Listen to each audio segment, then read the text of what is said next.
Hello everyone, welcome to the channel.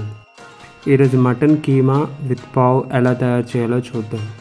ముందుగా screen పైన కనిపిస్తున్న మసాలా సామాన్లు తీసుకోవాలి.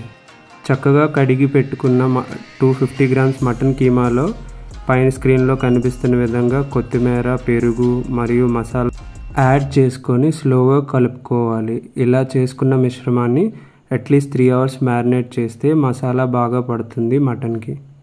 స్క్రీన్ పైన కనిపిస్తున్న విధంగా బిర్యానీ దినుసులను యాడ్ చేసుకొని, అలానే ఎండుమిర్చి కూడా యాడ్ చేసుకొని, ఒక మీడియం సైజ్ ఆనియన్ అండ్ క్యాష్యూని కూడా యాడ్ చేసుకొని స్మూత్ పేస్ట్లా తయారు చేసుకోవాలి. అలానే మటన్ని 10 minutes వరకు ఫ్రై చేసుకోవాలి.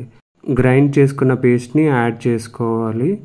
లో ఫ్లేమ్లో ఒక 10 minutes వరకు ఫ్రై చేసుకోవాలి. 200 ml వాటర్ని ఇందులో యాడ్ చేసుకొని బాయిల్ చేయాలి. సో పైన స్క్రీన్లో కనిపిస్తున్న విధంగా కీమా బాయిల్ అవుతుంది. అలానే వాటర్ అంతా దగ్గర పడేంత వరకు కుక్ చేసుకోవాలి. అంతేనండి, మటన్ కీమా రెడీ.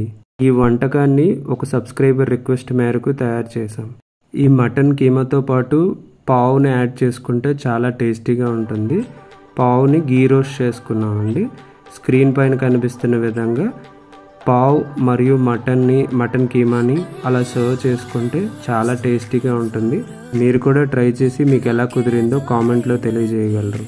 కొంచెం లెంతీ ప్రాసెస్ అయినా కానీ worth worth. Enjoy the dish.